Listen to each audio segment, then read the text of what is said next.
నమస్తే. ప్రస్తుతం మనతో పాటు సీనియర్ జర్నలిస్ట్ దాము బాలాజీ ఉన్నారు. ఆయనతో మాట్లాడదాం. నమస్తే సార్. నమస్తే.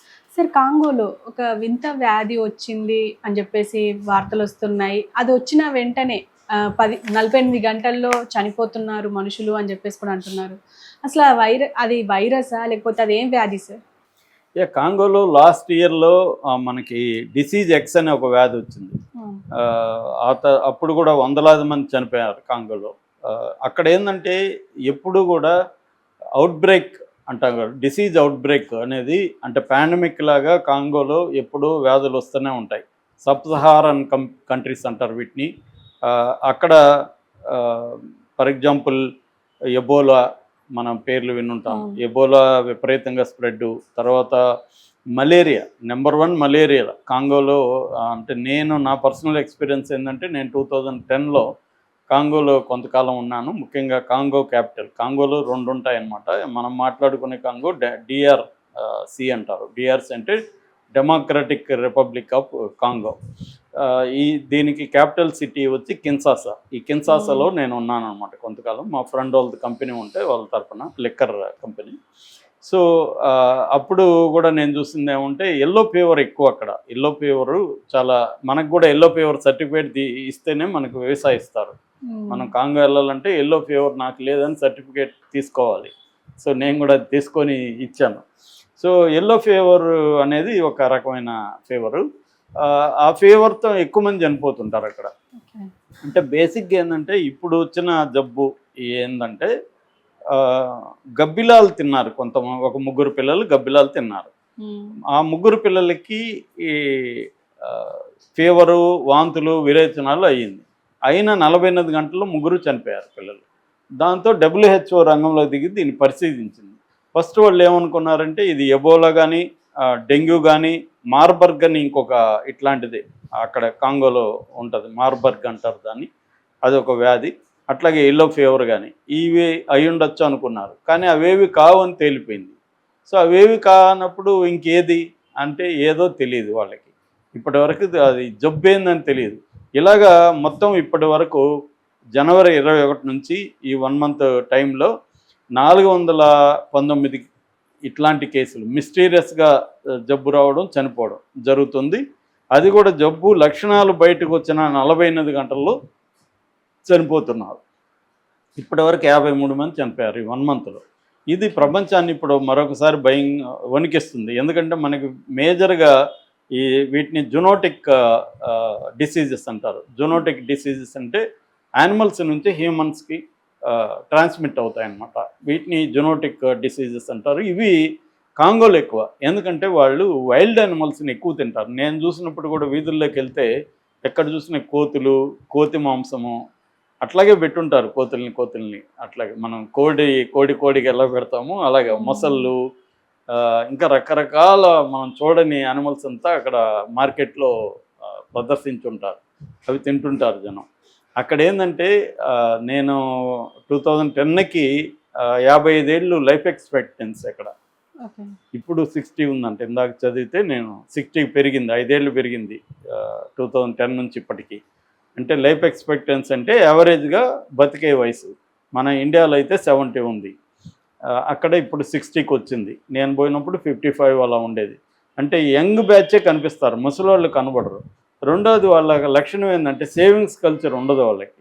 నువ్వు ఎంత డబ్బులు ఈరోజు నువ్వు 10,000 ఇవ్వు నైట్కి, తెల్లారిసరికి ఖర్చు పెట్టేస్తారు.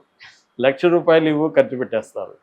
అది ఒకటి. రెండవది అక్కడ భయంకరమైన పేదరికం. నేను ఫస్ట్ రోజు ఎయిర్పోర్ట్ దిగితే ఆ ఎయిర్పోర్ట్ కర్నూలు బస్ స్టాండ్ కంటే ఘోరంగా ఉంది. అంత దరిద్రంగా ఉంది ఎయిర్పోర్ట్. తర్వాత బయటకు వస్తే 20-30 ఏళ్ళు టైంలో వెనక్కి వెళ్ళినట్టుగా అనిపించింది నాకు. అంత దారుణమైన పేదరికం. రోడ్ల మీద వందలాది మంది నడిచి వెళ్తుంటారు. ఎందుకంటే ట్రావెల్కి డబ్బులు లేక వాళ్ళ దగ్గర మైళ్ళు నడిచి వెళ్ళిపోతూ ఉంటారు అన్నమాట. ఏ టైంలో చూసినా వందలాది మంది నడిచిపోతారు. ఇప్పుడు కొంత రోడ్లు బాగానే వేశారని మా ఫ్రెండ్ చెప్తున్నాడు. కానీ అప్పట్లో దారుణంగా ఉండేవి. మనం సిటీకి ఒక 10 కిలోమీటర్లు వెళ్ళి రావాలంటే ఒక రోజు కంప్లీట్గా అయిపోతుంది. ట్రాఫిక్లోనే గంటలు గడిచిపోతాయి అన్నమాట. అలాగా మళ్ళీ ఏమీ లక్షలాది వెహికల్స్ ఏమి ఉండడం కాదు, రోడ్లు ఉండవు సరిగ్గా. సో అలాగా ఉండేది ఒకప్పుడు. ఇప్పుడు అదంతా బెటర్ అయింది ఇన్ఫ్రాస్ట్రక్చర్. చైనా వాళ్ళు అక్కడ వెళ్ళిపోయి చేస్తున్నారని చెప్తున్నారు. అయితే హెల్త్ ఇన్ఫ్రాస్ట్రక్చర్ మాత్రం అక్కడ వెరీ పూర్. అప్పుడు నేను పనిచేసే కంపెనీలో ఒక అబ్బాయికి జ్వరం వస్తే డాక్టర్ దగ్గరికి అప్పుడు ఇండియన్ హాస్పిటల్ ఉంది అక్కడ. ఇండియన్ హాస్పిటల్కి పోతే ఆ జ్వరానికి $30 అప్పుడు ఖర్చు. సో 2010లో. రెండోది ఏమంటే కాంగో కరెన్సీ. అదొక విచిత్రం. కాంగో కరెన్సీ నేను వెళ్ళినప్పుడు 950 ఫ్రా అంటారు. FRAC రాస్తారు, పలికేది ఫ్రా అంటారు. సో ఈ కాంగో ఫ్రాలు 910 ఇస్తే $1 వస్తుంది. అక్కడ డ్యూయల్ కరెన్సీ రెండు ఉంటాయన్నమాట. సో ఇప్పుడైతే 2800 పైన ఉంది. నేను పోయినప్పటికీ 910 ఉండింది. ఇవాళ చూస్తే 2800 పైన ఫ్రాలు.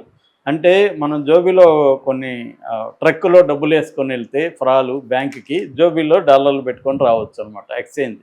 మా ఫ్యాక్టరీకి కూడా ట్రక్కుల్లో కార్లలో పెట్టుకొని వస్తారు కట్టలుగా, జోబిల్లో పెట్టుకొని డాలర్లు వెళ్తారు. అంటే మా దగ్గర ఫ్రాలు తీసుకుంటారు వాళ్ళు, మాకు డాలర్లు ఇచ్చేసి వెళ్తారు. మేము ఎందుకంటే వీళ్ళు లెక్కర అమ్మేది ఫ్రాలలో వస్తుంది.